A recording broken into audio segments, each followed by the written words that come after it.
Selamat datang kembali. Sekarang kita akan membahas pertama adalah jurnal. Jurnal ini apa? Jurnal adalah pencatatan masuk keluarnya duitnya. Misalnya ini ya, sebagai contoh kalau kita dibikin Excel, ini dirincian di tanggal 29 Desember 2023 itu terjadi ada pembelian sepatu boot, lalu dikeluarkan 1.300.000. Nanti saldonya akan mengikuti. Ini adalah jurnal. Bagaimana cara membuat odonya? Kita akan pindah ke odo. Di akuntansi ini kita pergi ke akuntansi. Nah, ini adalah dashboard akuntansi, ini adalah dashboard jurnalnya ya. Di sini ada faktur pelanggan, tagihan, operasi lain-lain, bank, dan kas. Nah, contohnya kita lihat kas ya. Kita sudah lihat. Nah, ini.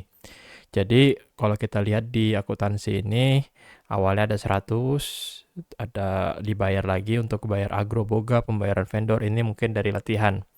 Nah, bagaimana cara memasukkannya? Cara membuat jurnal baru, kita pencet baru. Nah, ini tanggalnya, tanggal dia beroperasinya, mungkin tanggal sekarang 11 ya, Juli.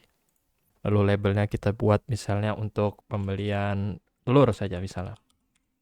Lalu rekanannya adalah kepada siapa kita melakukan transaksi ini. Misalnya kalau kita sesama agroboga, kita belinya dengan agroboga, kita pencet agroboga.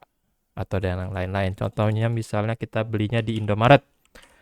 Nah, Indomaret Cipta Agung. Oh, ini adalah jumlahnya.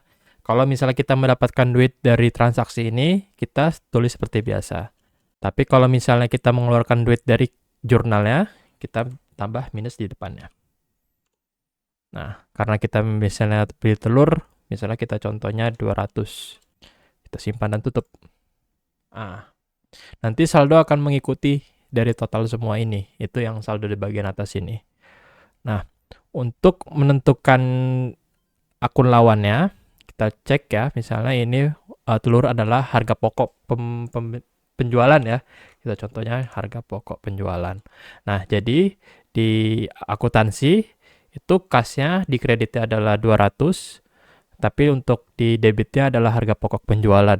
Kalau campur-campur bisa nggak? Bisa. Misalnya ya, telurnya ini aslinya hanya 150.000, tapi untuk 50.000-nya BBM. Kita tulis 150.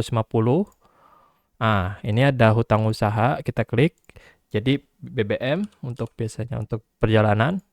Nah, sampai kapan? Bisa sampai berapapun. Misalnya hanya BBM-nya 30.000. Terus misalnya yang ini harga pokok untuk beli misalnya bawang. Ini bisa juga. Jadi nggak harus pas satu-satu. Jadi dari satu pengeluarannya ke debitnya bisa banyak. Yang penting debit sama kreditnya sama. Ini kalau ditotalkan 200, kalau yang ini kalau debit ditotalkan itu 200 juga. Oke, nanti kita validasi. Nah, kalau sudah hijau udah validasi berarti sudah benar. Itu untuk pemrograman jurnal pertama. Lanjutnya nanti kita bagaimana cara membuat jurnal.